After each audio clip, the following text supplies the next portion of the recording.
Hello everyone, welcome back to my channel. Dear students, previous ಕ್ಲಾಸಲ್ಲಿ ನಾವು ಪ್ರೊನೌನ್ಸ್ಗಳ ಬಗ್ಗೆ discuss ಮಾಡಿದ್ದೀವಿ. ಸೊ ಅದೇ ರೀತಿ ಇವತ್ತಿನ ಕ್ಲಾಸಲ್ಲಿ ನಾನು 5 ಮಾರ್ಕಿಗೆ ಕೇಳುವಂತಹ ಒಂದು grammar point job application letter. ಹೌದಾ? ಸೊ ಇದನ್ನು ಯಾವ ರೀತಿ ನಾವು ಎಕ್ಸಾಮಲ್ಲಿ ಸಾಲ್ವ್ ಮಾಡಬೇಕು, ಅದನ್ನು ಬರಿಬೇಕು ಅನ್ನೋದನ್ನು ಇವತ್ತು ನೋಡೋಣ. ಹಾಗಾದರೆ ಮೊದಲಿಗೆ ಈ ಕ್ವಶನ್ ಏನು ಕೊಟ್ಟಿದ್ದಾರೆ ಅನ್ನೋದನ್ನು ನೋಡೋಣ. 36 ನಂಬರ್ಗೆ ಬರ್ತದೆ.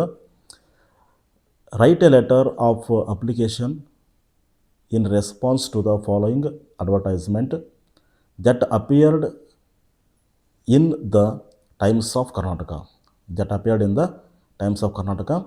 Dated 3rd November 2025.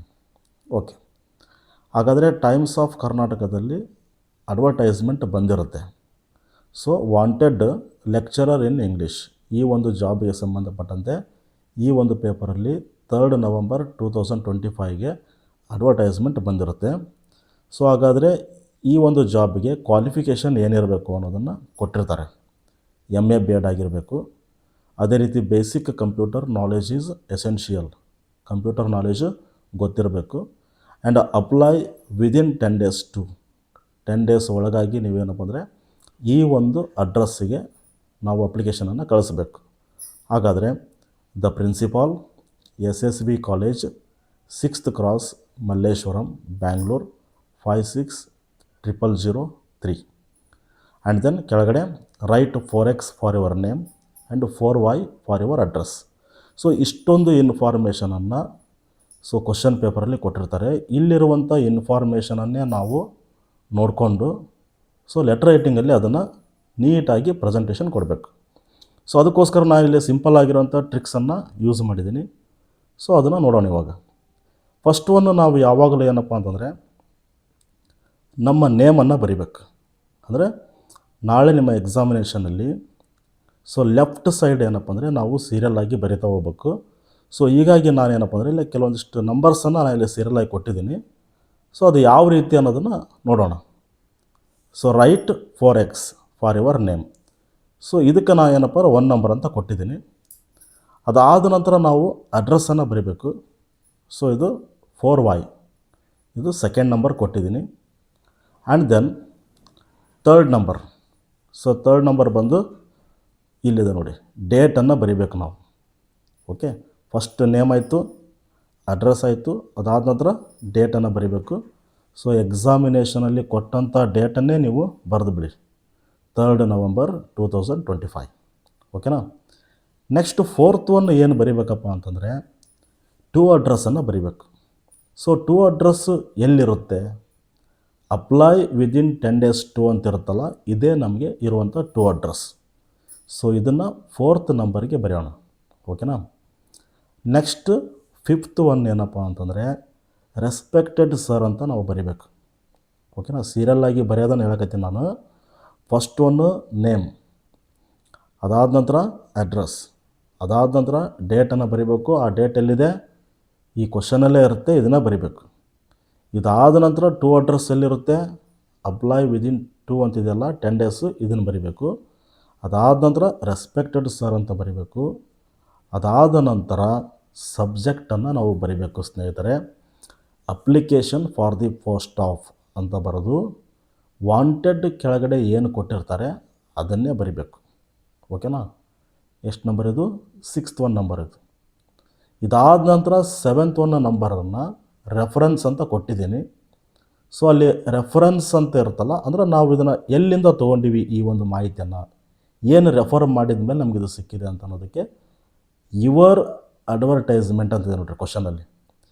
ಅಡ್ವರ್ಟೈಸ್ಮೆಂಟ್ಗಿಂತ ಮುಂಚೆ ನಾವು ರೆಫರೆನ್ಸ್ ಅಂದರೆ ಯುವರ್ ಅಂತ ಬರೀಬೇಕು. ರೆಫರೆನ್ಸ್ ಅಂತ ಬರೆದು ಆ ಡಾಟ್ ಕೊಟ್ಟು ಯುವರ್ ಅಂತ ಬರೆದು ಇದನ್ನು ಕಂಟಿನ್ಯೂ ಮಾಡಬೇಕು. ಇಲ್ಲಿರೋಂಥ ವಿಷಯನ ನಾವು ತೊಗೋಬೇಕು.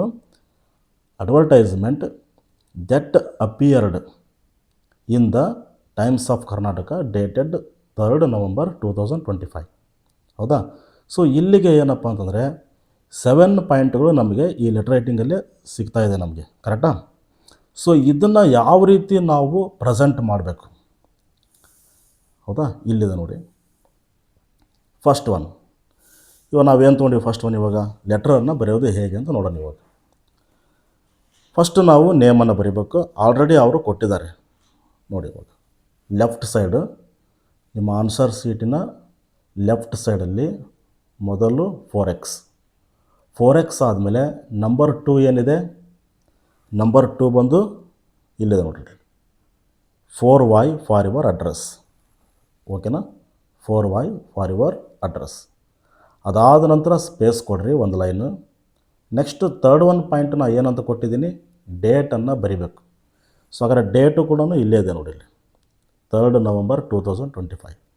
ಅದೇ ರೀತಿ ನಾವೇನು ಮಾಡೋಣ, ಇಲ್ಲೇ 3rd, ನೆಕ್ಸ್ಟ್ NOV ನವಂಬರ್ ಅಂತ ಮೀನಿಂಗು. ಅದಾದ ನಂತರ 2025 ಅಂತಲೇ ಇಲ್ಲಿ ಬರಿಬೇಕು, ಇದೇ ರೀತಿಯೇ ಬರಿಬೇಕು. ಅದಾದ ನಂತರ ಒಂದು ಸ್ಪೇಸನ್ನು ಕೊಟ್ಟು ನೆಕ್ಸ್ಟ್ 4th ನಂಬರ್ ಏನಂತ ಹೇಳಿದ್ದೀನಿ ನಾನು, 2 ಅಡ್ರೆಸ್ಸನ್ನು ಬರಿಬೇಕಂತ ಹೇಳಿದೆ ಇಲ್ಲಿ 4th ನಂಬರ್. ಸೊ ಇಲ್ಲಾಗಾರೆ ಏನು ಮಾಡೋಣ ಇವಾಗ, 2 ಅಡ್ರೆಸ್ ಸ್ಪೇಸ್ ಕೊಟ್ಟು the principal SSV college 16th cross Malleshwaram Bangalore 560003. ಇದಾದ ನಂತರ ಸ್ಪೇಸ್ ಕೊಡಿ ಒಂದು ಲೈನು. ನೆಕ್ಸ್ಟ್ 5th ಒನ್ ಏನಿದೆ, ರೆಸ್ಪೆಕ್ಟೆಡ್ ಸರ್ ಅಂತ ಬರಿಬೇಕು, ಹೌದಾ. ಅದಾದ ನಂತರ 6th ಒನ್ ಏನಪ್ಪ ಅಂತಂದರೆ ಸಬ್ಜೆಕ್ಟನ್ನು ಬರಿಬೇಕು.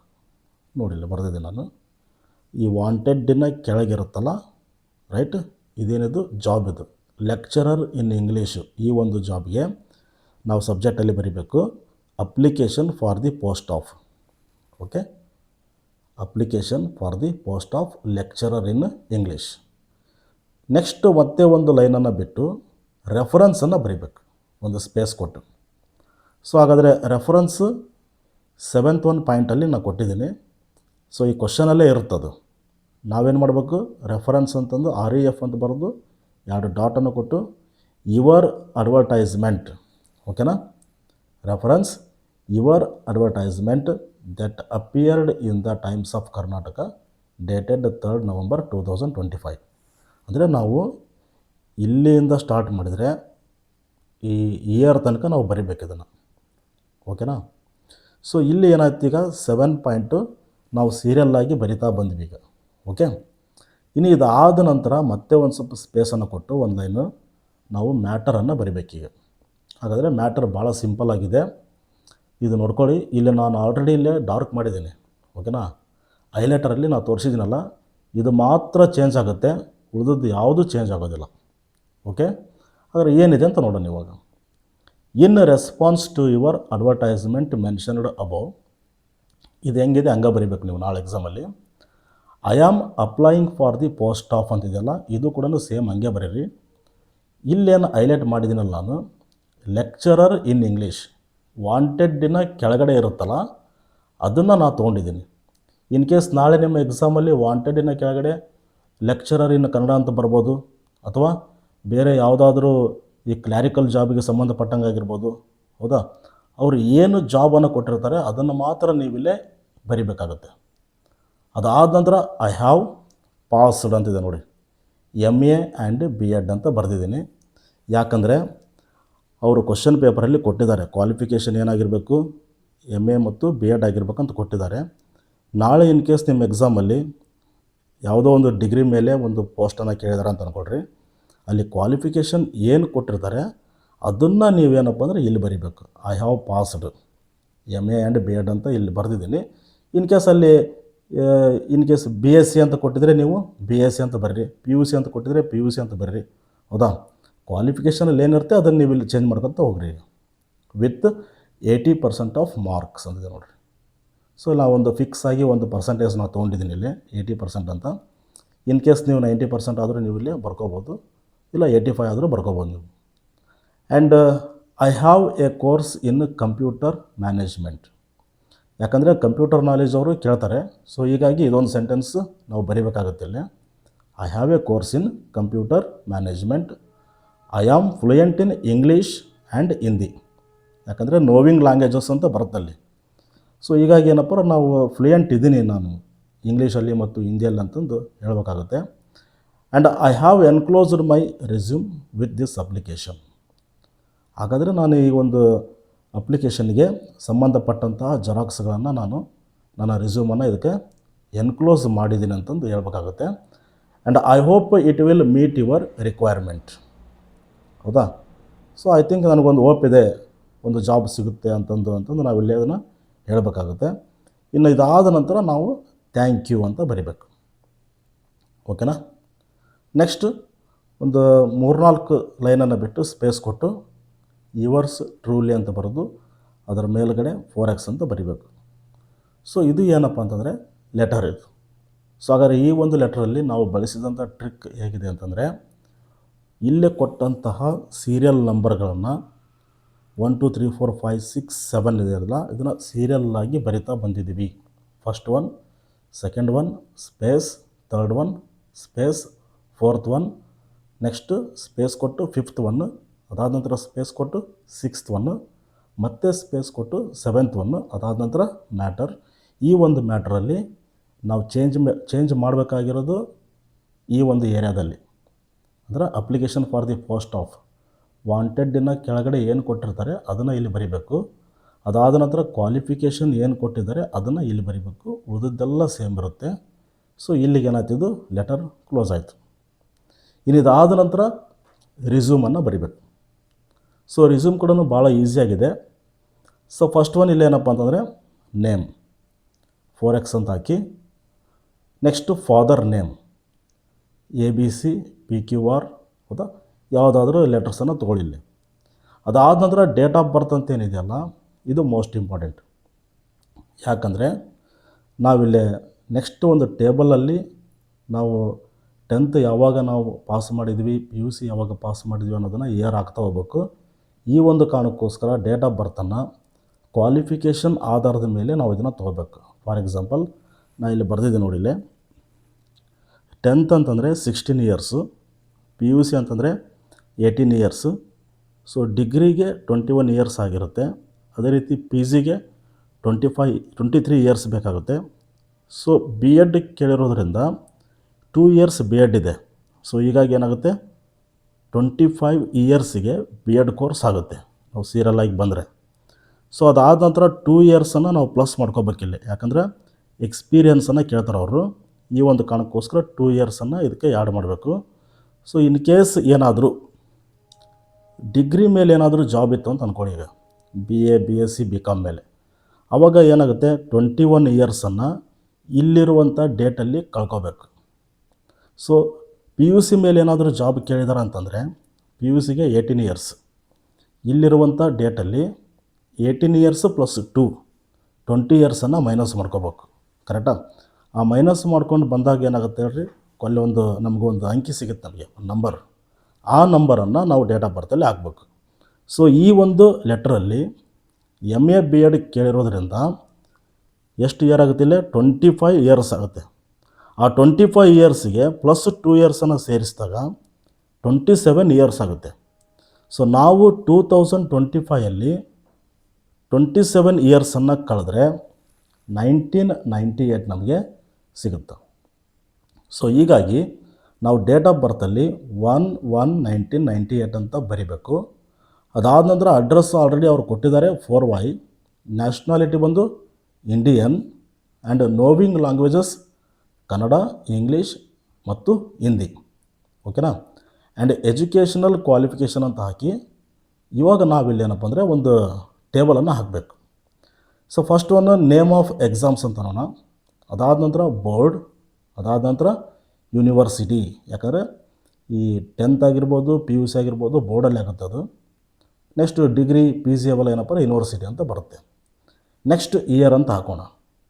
ಅದಾದ ನಂತರ ಪರ್ಸಂಟೇಜ್. ಸೊ ಇವಾಗ ಸೀರಿಯಲ್ಲಾಗಿ ನಾವು ಅದನ್ನು ಬರಿತಾ ಹೋಗ್ಬೇಕೀಗ. ಮೊದಲಿಗೆ SSLC ಅಂತ ತೊಗೊಳೋಣ. ಅದು ಏನಪ್ಪ ಅಂದರೆ KSEEB ಬೋರ್ಡ್, ಇದು ಅಂದರೆ 10th ಬೋರ್ಡ್ ಇದು. ಸೊ ಹಾಗಾದರೆ ಇಲ್ಲಿ ಪಾಸ್ ಆದಂಥ ವರ್ಷ ಹೇಳ್ಬೇಕಂದ್ರೆ 1998ಗೆ ನಾವು 10th ಅಂತಂದರೆ 16 ಇಯರ್ಸ್ ಪ್ಲಸ್ ಅಂತ ಮಾಡಬೇಕಿಲ್ಲ. 1998 ಪ್ಲಸ್ 16 ಅಂತಂದರೆ 2014 ನಮ್ಮದು 10th ಆಗುತ್ತೆ. ಅಲ್ಲೊಂದು ಪರ್ಸೆಂಟೇಜ್ ನಾವು ಕೊಡಬೇಕು, ಏನೋ ಒಂದು ಗೆಸ್ಸಿಂಗಲ್ಲಿ ನಾವು ಕೊಟ್ಟುಬಿಡ್ಬೇಕು. ಇದನ್ನು 90 ಅಥವಾ 85 ಈ ರೀತಿ ಕೊಡಬೇಕು. ಅದಾದ ನಂತರ PUC ಅಂತ ತೊಗೊಳೋಣ. So P U C board ಬಂದು PUED ಬೋರ್ಡ್, ಓಕೆನಾ, pre university educational department. Okay, so ಇದಕ್ಕೆ PUC ಅಂತಂದರೆ 10th 2 ಇಯರ್ಸ್. ಸೊ ಹೀಗಾಗಿ ಏನಾಗುತ್ತೆ, 2016 ನಮ್ಮದು PUC ಮುಗಿತೈತಿ, ಹೌದಾ, ಕ್ಲೋಸ್ ಆಗುತ್ತೆ. ಅದಾದ ನಂತರ ಒಂದು ಪರ್ಸೆಂಟೇಜ್ ಏನು ಕೊಡೋಣ, 85 ಅಂತ ಕೊಡೋಣ. Next BA. ಸೊ BA ಅಂತಂದರೆ 3 ಇಯರ್ಸ್ ಆ ಕಡೆಯಿಂದ. ಸೊ ಒಂದು ಯೂನಿವರ್ಸಿಟಿ ನೇಮನ್ನು ಕೊಡೋಣ, ಅದು ಮೈಸೂರು ಅಂತ ಕೊಡ್ರಿ ಅಥವಾ ಗುಲ್ಬರ್ಗ ಅಂತ ಕೊಡ್ರಿ. ಒಂದು ಯೂನಿವರ್ಸಿಟಿ ನೇಮನ್ನು ಕೊಟ್ಟಾದಮೇಲೆ ಈ 2016ಗೆ 3 ಇಯರ್ಸನ್ನು ಕೂಡಿಸಿದಾಗ 2019 ಆಗುತ್ತೆ. ಯಾಕಂದರೆ ಡಿಗ್ರಿ ಅಂದರೆ 3 ವರ್ಷ ಓದೋದಲ್ಲ, ಇಂಜಿನಿಯರಿಂಗ್ 4 ವರ್ಷ ಇರುತ್ತೆ, ಗೊತ್ತಿರಲಿ ನಿಮಗೆ. ಅದಾದ ನಂತರ ಇದಕ್ಕೊಂದು ಪರ್ಸೆಂಟೇಜ್ ಕೊಡೋಣ, 80% ಅಂತ. Next PG. ಸೊ PG ಬಂದು MA ಆ್ಯಂಡ್ ದೆನ್ ಯೂನಿವರ್ಸಿಟಿ ಬಂದು ಮೈಸೂರು ಅಂತಲೇ ಕೊಡೋಣ. ಅದಾದ ನಂತರ 2 ಇಯರ್ಸನ್ನು ನಾವು ಓದ್ತೀವಿ PGಯಲ್ಲಿ. ಸೊ ಹೀಗಾಗಿ 2019ಗೆ 2 + 2 ಮಾಡಿದರೆ 2021. ಸೊ ಇಲ್ಲಿ ಕೂಡ ಒಂದು ಪರ್ಸೆಂಟೇಜ್ 80 ಅಂತ ಕೊಡೋಣ. ಅದಾದ ನಂತರ B.Ed. ಸೊ ಈ ಕೋರ್ಸ್ ಕೂಡ ಬಂದು 2 ಇಯರ್ಸ್ ಇರೋದರಿಂದ ಯೂನಿವರ್ಸಿಟಿ ಸೇಮ್ ಕೊಡೋಣ. ಸೊ 2021 + 2 ಮಾಡಿದರೆ 2023. ಪರ್ಸೆಂಟೇಜ್ ಕೂಡ ಏನು ಮಾಡೋಣ, 80 ಅಂತ ಕೊಡೋಣ. ಸೊ ಇಲ್ಲಿಗೆ ಏನಪ್ಪ, ಈ ಒಂದು ಟೇಬಲ್ ಏನಾಯಿತು, ಭಾಳ ನೀಟಾಗಿ ನಾವಿಲ್ಲಿ ನಮ್ಮ ಎಜುಕೇಷನ್ ಕ್ವಾಲಿಫಿಕೇಷನನ್ನು ತೋರಿಸಿದ್ವಿ. ಈಗ ಅದಾದ ನಂತರ ಕೆಳಗಡೆ ಏನು ಮಾಡಬೇಕು, ವರ್ಕ್ ಎಕ್ಸ್ಪೀರಿಯನ್ಸ್ ಅಂತ ಬರೀಬೇಕು. ಸೊ ನಾನು ಹೇಳ್ದಂಗೆ ನಿಮಗೆ 2 ಇಯರ್ಸನ್ನು ಆ್ಯಡ್ ಮಾಡಿರಿ ಅಂತ ಹೇಳಿದ್ದು ನಾನು. ಸೊ ಎದಕ್ಕಪ್ಪ ಅಂತಂದರೆ 2 years experience in XYZ college ಅಂತ ಹೇಳ್ಬೇಕು, ಓಕೆನಾ. ಅದಾದ ನಂತರ ಏನಾಯ್ತು ಹೇಳಿ, ಈಗ ಇಲ್ಲಿ 2023 + 2 ಇಯರ್ಸ್ ಎಕ್ಸ್ಪೀರಿಯನ್ಸ್ ಎಷ್ಟಾಯ್ತು, ಈಗ 23ಗೆ 2 ಇಯರ್ಸ್ ಕೂಡಿಸಿದಾಗ 2025. ಅದರ ಎಕ್ಸಾಮಲ್ಲಿ ಕೊಟ್ಟಂಥ ಇಯರ್ ಯಾವುದು, 2025. ಸೊ ಹೀಗೆ ಏನಪ್ಪ ಅಂದರೆ ಇಲ್ಲಿ ನಾವು ಹಾಕುವಂತಹ ಈ ಒಂದು ಟೇಬಲ್ ಏನಿದೆಲ್ಲ ಕರೆಕ್ಟಾಗಿ ಮ್ಯಾಚ್ ಆಗಬೇಕು. ಸೊ ಹಾಬೀಸನ್ನು ಬರೀರಿ. ಸೊ ಯಾವುದಾದ್ರೂ ಒಂದು 2 ಹಾಬೀಸನ್ನು ಬರೀರಿ. ನಾನಿಲ್ಲಿ ಡಿಸೈನ್ ಅಂತ ಬರ್ದೀನಿ, ಇನ್ನೊಂದು ಏನಪ್ಪ ಅಂದರೆ ರೀಡಿಂಗ್ ಅಂತ ಬರೆದಿದ್ದೀನಿ. ಸೊ ಅದಾದ ನಂತರ ಒಂದು 2 ಲೈನ್ಸ್ ಸ್ಪೇಸನ್ನು ಕೊಟ್ಟು ಅಥವಾ ಸ್ವಲ್ಪ ಗ್ಯಾಪ್ ಕೊಟ್ಟು ಒಂದು ಲೈನು ಡೇಟ್ ಅಂತ ಬರೀರಿ. ಓಕೆ, 1 ಲೈನ್ ಏನು ಬೇಡ, ಒಂದು 2-3 ಲೈನ್ ಕೊಡಿ ಗ್ಯಾಪ್. ಡೇಟ್ ಏನಪ್ಪ, 3rd November 2025.